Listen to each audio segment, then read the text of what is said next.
Bonjour tout le monde, bienvenue aux portes ouvertes virtuelles à la communauté du CSD-CEO.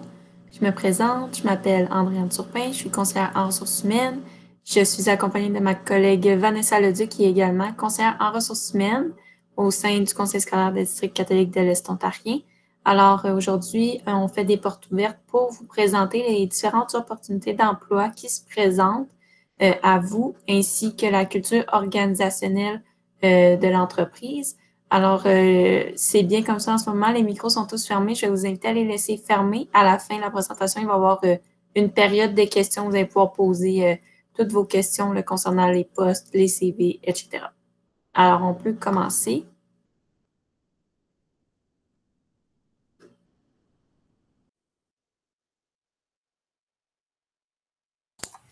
Parfait, donc on va commencer avec la prière. Je vais juste m'assurer de monter mon son pour que tout le monde puisse bien entendre.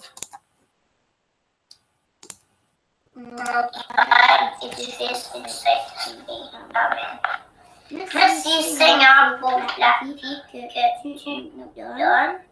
Merci pour les gestes et les paroles d'amitié qui enseignent nos vies et que nous puissions nous aussi être signes de lumière dans la vie des autres.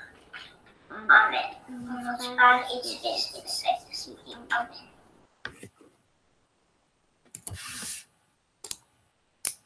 Le deuxième petit vidéo est sur la reconnaissance du territoire amérindien. Au PBT, nous voulons reconnaître que nous avons le privilège de se rencontrer aujourd'hui sur un territoire non cédé, de peuple Anishinaabe, que nous partageons avec le peuple Inuit et Métis. Nous reconnaissons que nous sommes aussi sur le grand territoire où de nous sommes. Depuis, nous sommes reconnaissants de toutes les contributions des peuples des Premières Nations, Métis et Inuit à la société hier et aujourd'hui.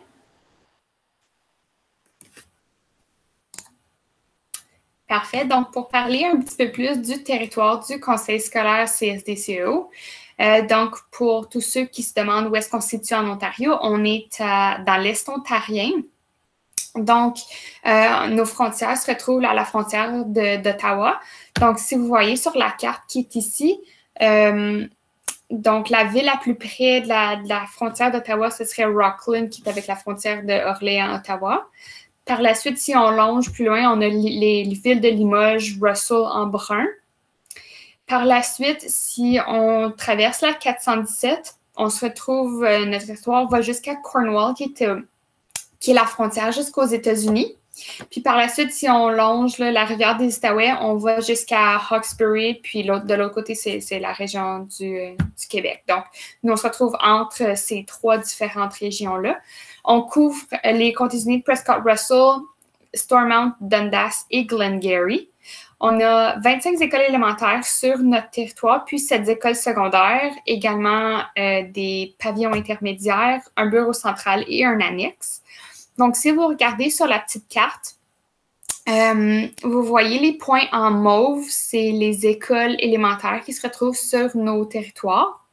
Puis, par la suite, les petits points en orangé, c'est les villes où est-ce qu'on retrouve des écoles élémentaires et secondaires.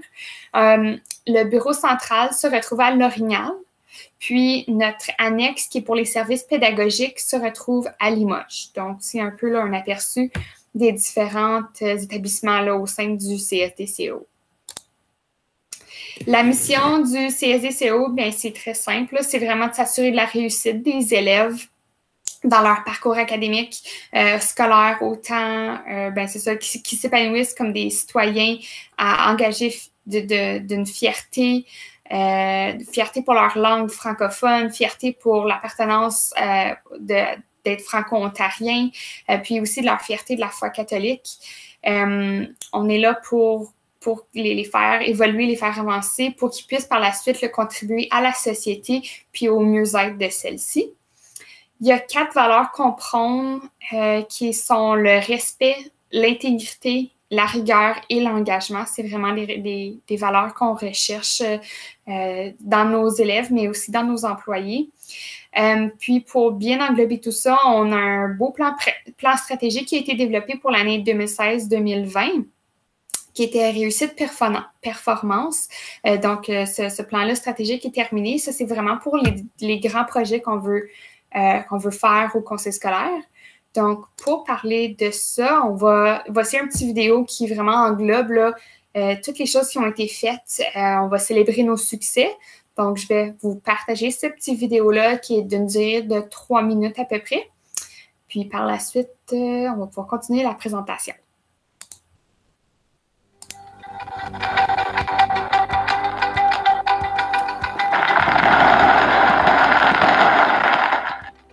Bonjour.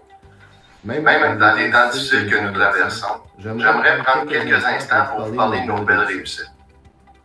Malgré la pandémie, notre personnel dévoué continue jour après jour d'assurer la réussite de vos enfants, avec bien sûr l'appui de vous, nos familles.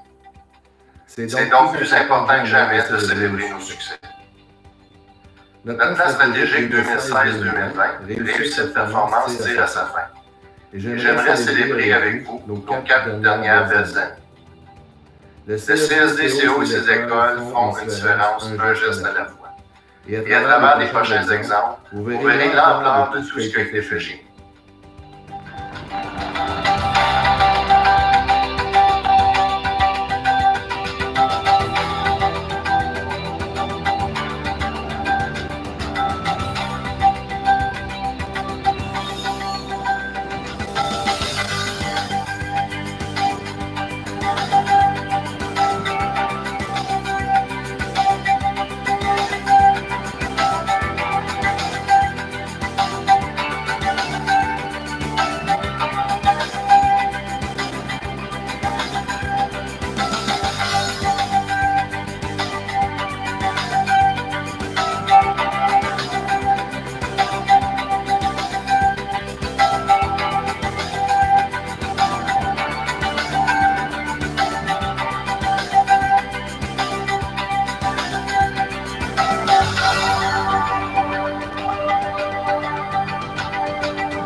J'aimerais sincèrement remercier du fond du cœur nos parents, les membres du personnel, ainsi que tous les membres de la communauté qui ont assuré ces beaux succès.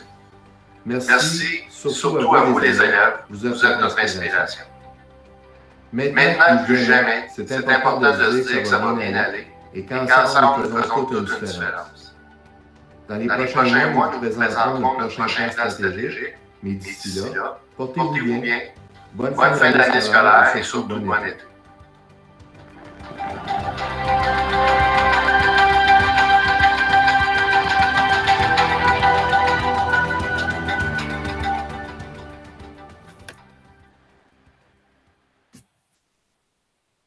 Donc, pour ceux qui ont des questions, ils peuvent aller directement là, sur le petit site web que vous avez vu à la fin.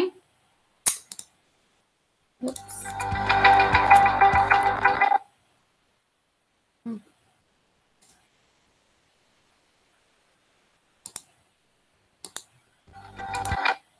Et voilà. Super. Alors maintenant, on enchaîne. Je vais vous présenter qu'est-ce qui est le CSDCO dans les grandes lignes. En fait, pour une 5e année consécutive, les élèves du CSDCO ont le meilleur taux de diplomation de la région avec 93,9 % et dans la province, la moyenne habituellement est de 87,1 %. Alors, notre taux est vraiment excellent. Le CSDCO, c'est aussi le premier choix des parents francophones de la région. Et nous sommes aussi le plus grand employeur avec près de 2500 employés. nous comptons plus de 10 100 élèves, dont 218 élèves sont de Premières Nations, Métis et Inuit. Et bien évidemment, nous avons des élèves bilingues et nous avons également un programme international de langue, donc immersion en espagnol. Pour le recrutement des enseignants, en fait, le CSDCEO est en pleine croissance et est constamment en croissance. Alors, tous nos employés qui sont sur la liste de rappel actuellement travaillent et nous avons offert plus de 30 postes réguliers à des suppléants pour l'année 2020-2021, ce qui est quand même beaucoup. Notre rémunération et nos avantages sociaux sont aussi compétitifs. Alors, on a 226,25 $ pour une journée de suppléants qualifiés à court terme et 152,26 $ pour une journée de suppléance non qualifiée. Donc, pour les enseignants, suppléants qui ne sont pas membres de l'Ordre des enseignants et des enseignantes de l'Ontario.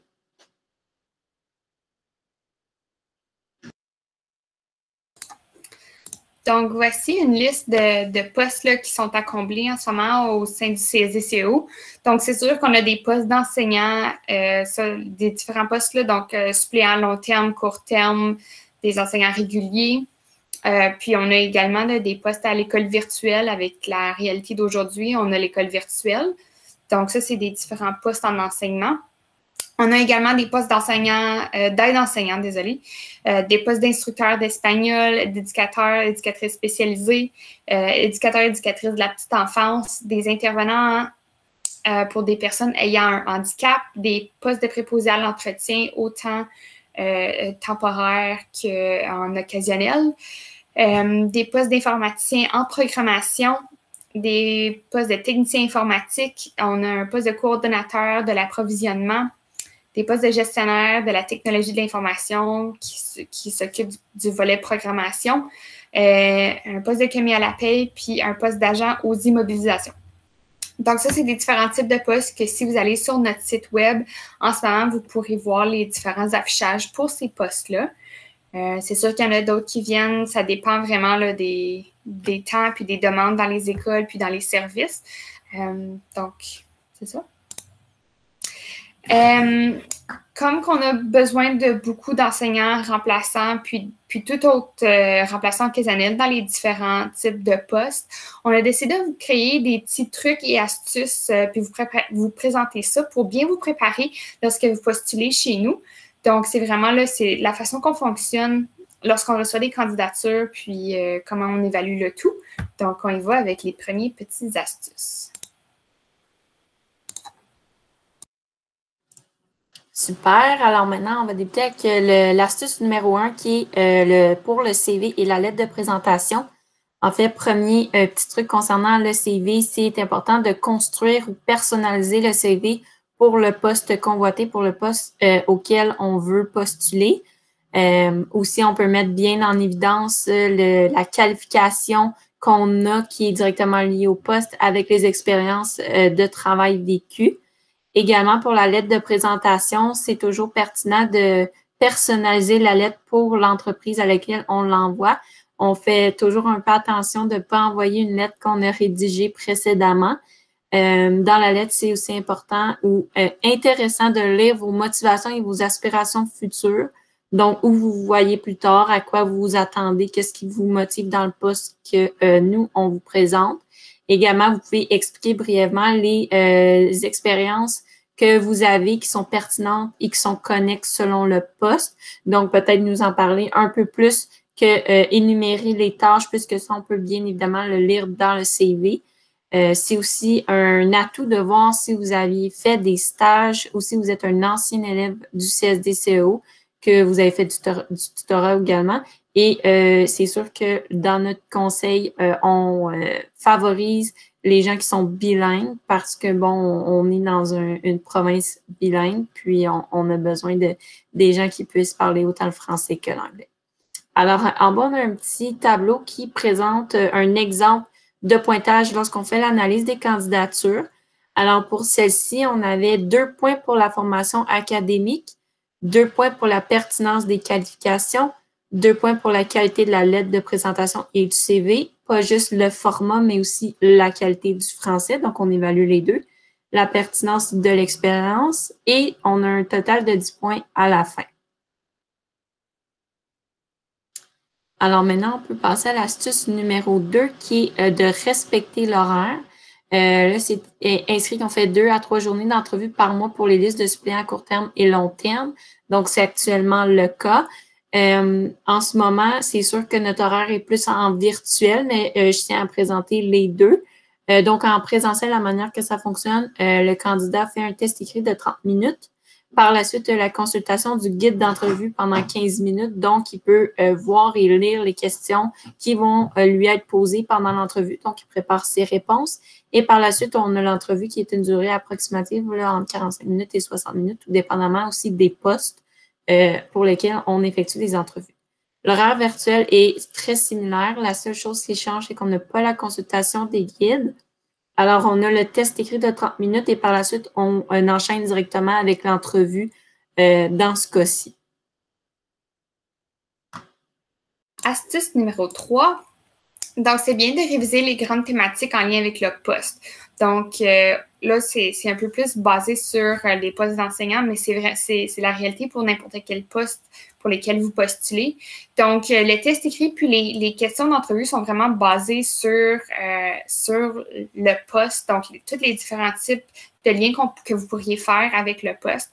Donc, c'est vraiment là, de bien étudier les différentes thématiques du poste. Donc, puis une fois rendu à l'entrevue, de vraiment bien développer, donner des exemples concrets puis pertinents aux réponses, là, parce que c'est comme ça que vous allez pouvoir aller chercher le plus haut taux de points. Pour les postes en enseignement, pour ceux qui sont ici, qui sont des enseignants, des différents types de questions ou des différentes thématiques à étudier, ce serait vraiment là, sur la gestion de classe, la différenciation pédagogique, les plans d'enseignement individualisés, l'utilisation de la technologie en salle de classe. Puis, comme on dit, là, le test de français, c'est vraiment pour évaluer votre qualité du français. Donc, on évalue vraiment le contenu de bien qu'est-ce qui est écrit, mais aussi l'orthographe, la grammaire. Puis, la majorité des échecs, quand quelqu'un n'obtient pas un poste, c'est parce que le taux le pointage est moins haut. Puis, c'est habituellement dû là, parce qu'il manque des éléments de réponse, il manque des exemples ou comment vraiment bien faire les liens. Donc, c'est vraiment là où les gens perdent des points habituellement. Astuce numéro 4. Donc, les documents à prévoir lorsqu'on vous convoque en entrevue, c'est définitivement d'avoir des références disponibles. Donc, quand on vous convoque en entrevue, on vous envoie un document de prise de référence à envoyer. On vous envoie ça à nous retourner par la suite. On va demander habituellement 3 références de superviseurs. On aime beaucoup préciser que c'est pour les superviseurs. C'est sûr qu'on aime voir les gens qui vous ont supervisé. Donc, vous pouvez mettre des collègues, mais c'est pas ce qui est favorable. Donc, on demande le nom, prénom, numéro de téléphone, adresse courriel. Puis, habituellement, des superviseurs qui vous ont vu dans un poste là, qui est en lien avec le poste. C'est sûr que si c'est votre premier emploi chez nous, là, ça va être un peu plus difficile, mais on va pouvoir trouver des bonnes références pour vous. Deuxième document qu'on va vous demander, c'est définitivement un relevé d'antécédents criminels pour le secteur vulnérable. C'est le secteur vulnérable qu'on recherche parce qu'on travaille avec des élèves, des enfants, donc il y a une matière de confidentialité.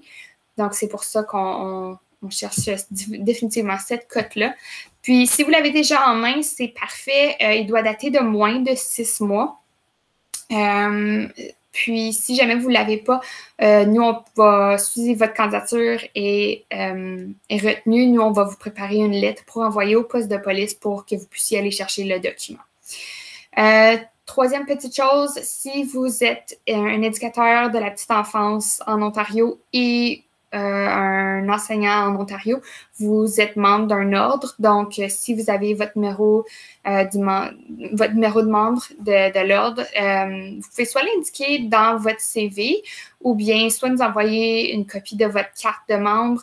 C'est beaucoup plus facile pour nous d'aller faire les recherches par la suite là, sur les différentes bases de données des différents ordres là, pour ça.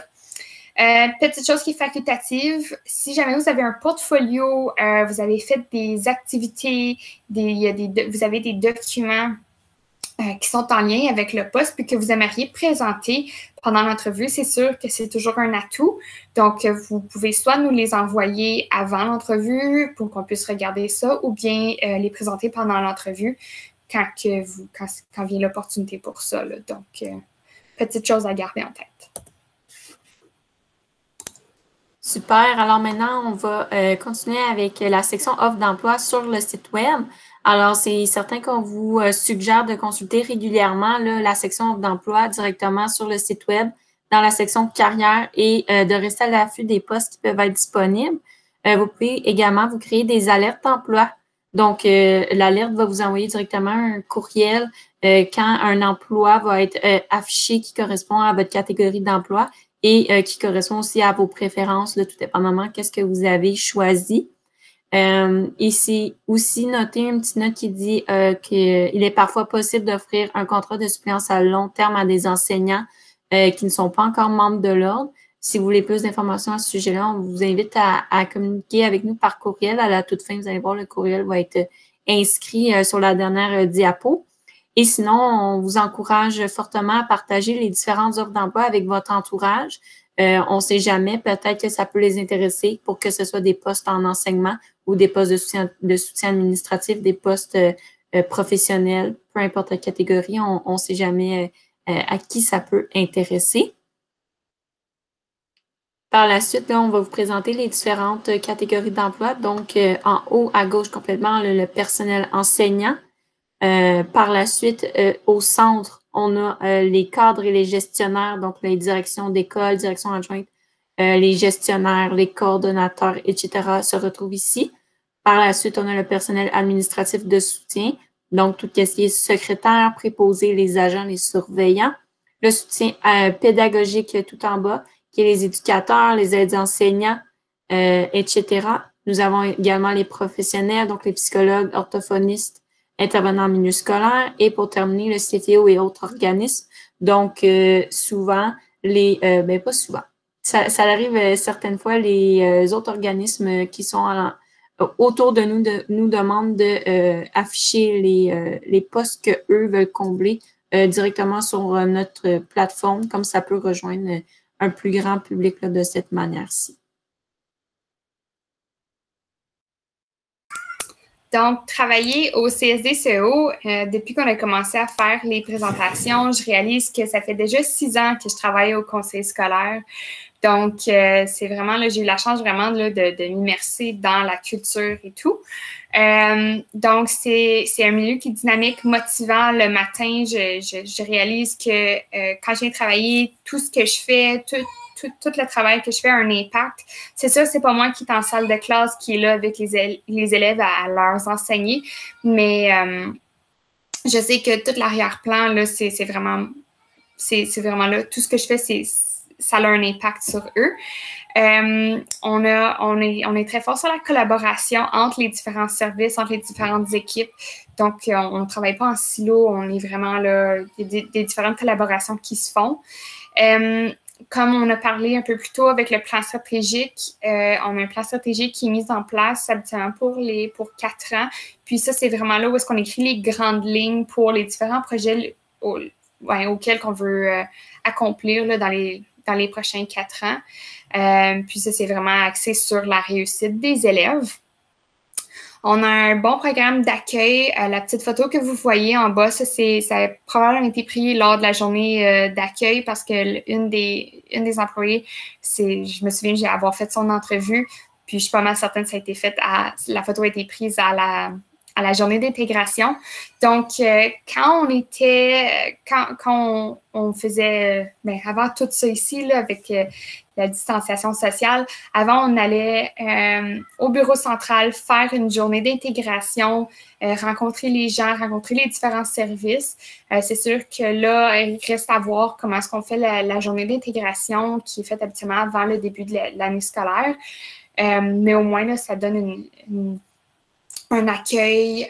Puis si vous avez des questions pour les différents services, c'est le temps de les poser. Donc, c'est ça. L'environnement de travail, c'est stimulant. Il y a toujours des différents projets qui nous sont apportés, là, autant dans les écoles que dans le bureau central.